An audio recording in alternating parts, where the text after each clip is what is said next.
keempat, ingin memenuhi tugas pasar modal yang diampu oleh Ibu Halena Hartono. Sebelumnya, perkenalkan nama saya Karisma Cindy dengan NPM 203209026 dan rekan saya Dini Siam dengan NIM 203209057. Saya Regina Franciscawati Purbaningrum dengan NIM 203209097. Sebelum memasuki materi, kita akan membacakan latar belakang terlebih dahulu. Profitabilitas merupakan salah satu indikator yang penting untuk menilai suatu perusahaan. Selanjutnya, probabilitas selain digunakan untuk mengukur kemampuan perusahaan dalam menghasilkan laba juga untuk mengetahui efektivitas perusahaan dalam mengolah sumber-sumber yang dimilikinya. Rasio probabilitas juga mengukur keberhasilan manajemen sebagaimana ditunjukkan oleh laba yang dihasilkan oleh penjualan dan investasi.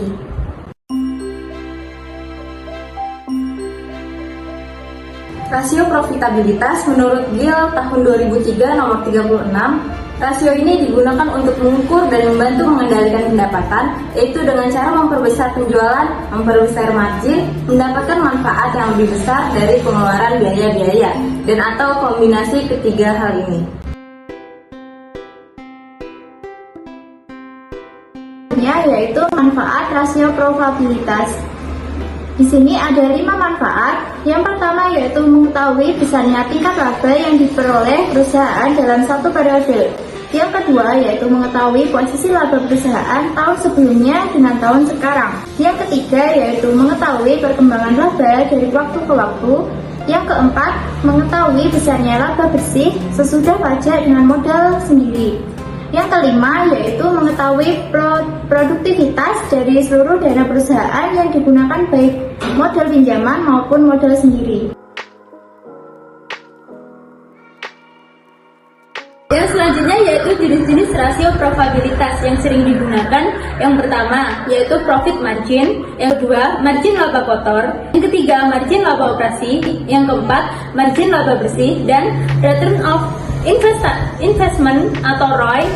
Selanjutnya return on equity atau ROE, yang terakhir laba per saham.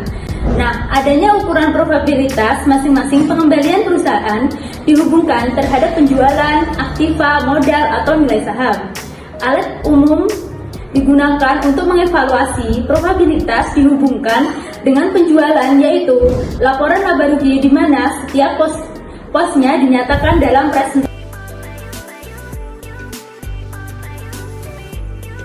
Di sini saya akan menjelaskan mengenai margin laba kotor.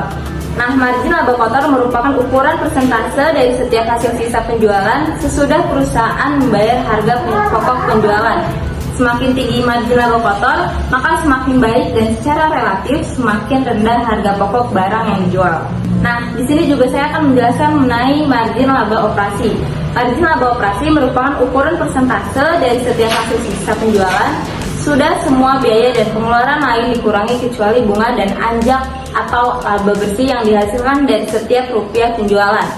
Rumus dari margin laba operasi yaitu laba operasi dibagi penjualan. Selanjutnya yaitu margin laba bersih.